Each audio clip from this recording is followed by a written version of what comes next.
भाग्य बड़ा या कर्म।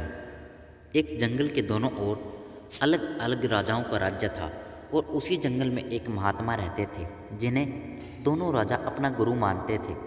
उसी जंगल के बीचों बीच एक नदी बहती थी। अक्सर उसी नदी को लेकर दोनों राज्यों के बीच झगड़े फसाद होते रहते थे। एक बार तो बात बिगड़ते बिगड़ते युद्ध तक आ पहुंची।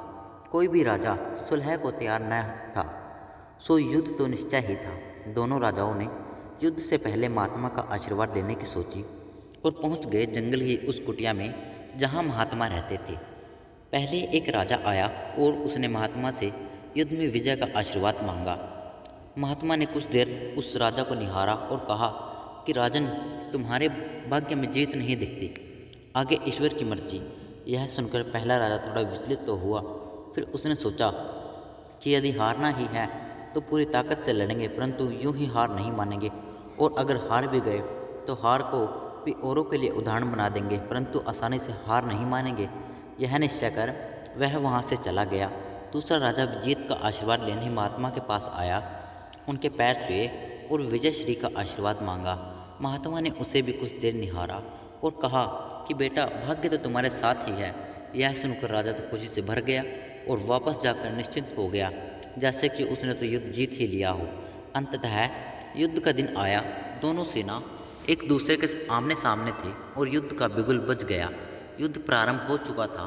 एक तरफ की सेना यह सोचकर लड़ रही थी कि चाहे किस्मत में हार हो, पर हम हार नहीं मानेंगे, हम अपना सर्वश्रेष्ठ कोशिश करेंगे, अपना सर्वस्व झोंक देंगे। और वहीं दूसरी तरफ की सेना एक निश्चित मानसिकता के साथ लड़ रही थी कि जीतना तो हमें ही है, तो घबराना कैसा। लड़ते लड़ते दूसरी सेना के राजा के घोड़े के पैर का नाल भी निकल गया और घोड़ा लड़खड़ाने लगा, पर राजा ने ध्यान ही नहीं दिया, क्योंकि उसके दिमाग में एक ही बात चल रहा था कि जब जीत मेरे भाग्य में है, फिर किस बात की चिंता। कुछ ही क्षण बाद दूसरे राजा का घोड़ा लड़खड़ा कर गिर गया, जिससे राजा भी जमीन पर गिर पड़ा और घायल हो गया और वह दुश्मनों के बीच घिर गया। पहले राजा के सैनिकों ने उसे बंधक बना लिया एवं उसे अपने राजा को सौंप दिया। युद्ध का निर्णय हो चुका था। युद्ध का परिणाम बिल्कुल महात्मा के भविष्यवाणी के उलट था। निर्णय के बाद महात्मा भी वहां पहुंच गए। अब दोनों राजाओं को बड़ी जिज्ञासा थी कि आखिर भाग्य के लेखा बदल कैसे गया।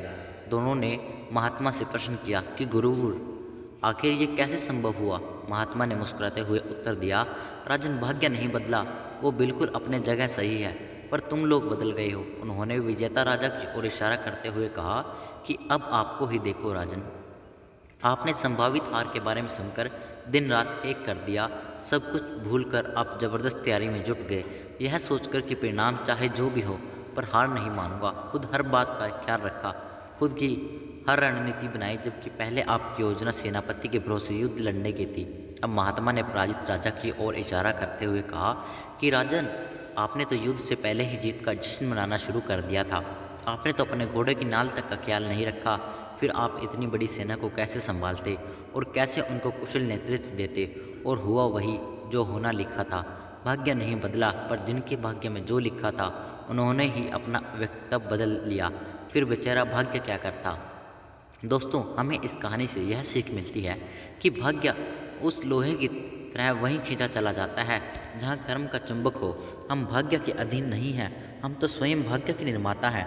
यह सत्य है कि भाग्य भी उन लोगों का साथ देता है जो कर्म करते हैं। किसी खुरदरे पत्थर को चिकना बनाने के लिए हमें उसे रोज़ घिसना पड़ेगा।